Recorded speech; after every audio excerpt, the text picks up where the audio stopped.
Everybody, today we're going to take a look at the Cooper cooler.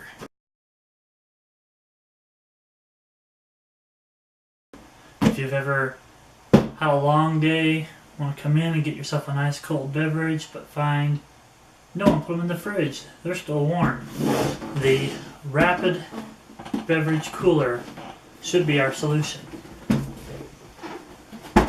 What you get is a very futuristic looking kind of a device. Plugged in.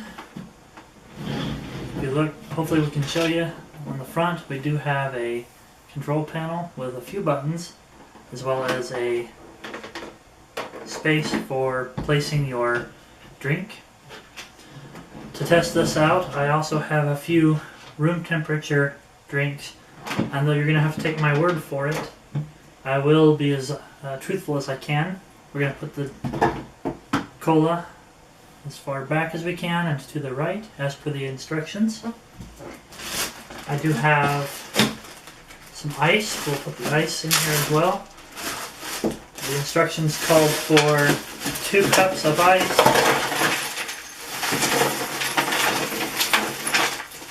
and 2 cups of water, but just in case you get a little confused, there is a max fill line. I'll go ahead and make sure that the ice fits down in there.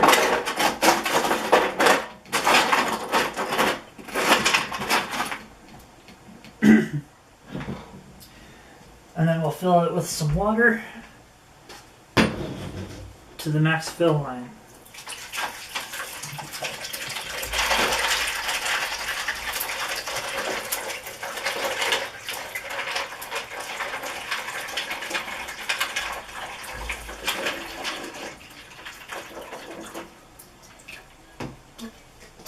Now that that's done, all we should need to do is take our beverage of choice, put it in as far back and to the right as we can, close the lid, and we're going to choose can, and then start. Now this will take, I believe I said anywhere from a minute on, and what it's doing, I'm going to try to zoom in and show you, but what it's doing is it is cycling that cold water over our beverage.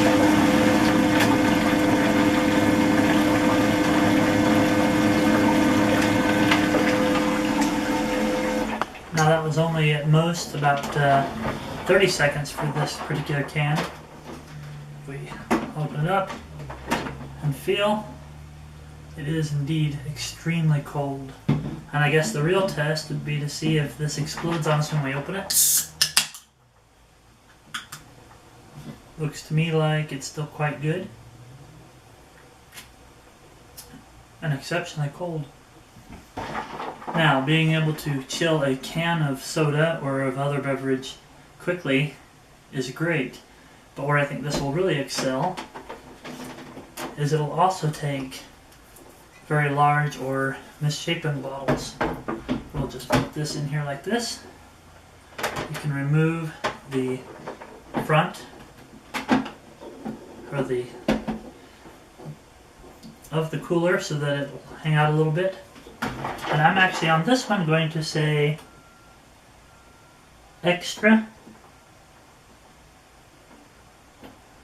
and bottle.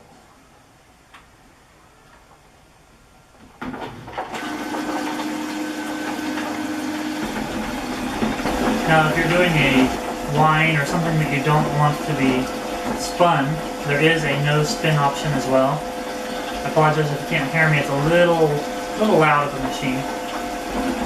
Another thing to note, that if you do use this with the extended option or the front plate taken out, I want to make sure you have it on a level surface. I think my table is actually just off a little bit, and I'm seeing a little bit of puddling of some of the water that's running out.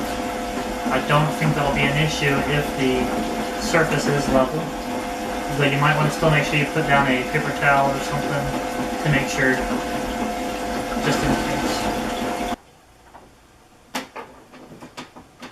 Now that this bottle is done, we'll pull it out and see. It is very, very cold. It did hold on to a lot of the moisture though. And another thing I do want to mention is if you're going to be taking one of these to a party or something where you want to keep it nice and cold before you go, the roller did do a number on the label. Label doesn't bother me any, but if it's something you're trying to present, that's something you want to keep in mind, that roller will do a number on the label, or potentially do a number on the label. And last, but definitely not least, what I want to do is one of my favorite drinks, the good old-fashioned root beer. So I'm going to put this in, close it up. I did put the front back on because it is a shorter bottle. I'm going to say bottle and extra for extra cold. And we'll start that up. After only about a minute and a half, I've got a nice cold root beer. Not over agitated at all. And a new friend.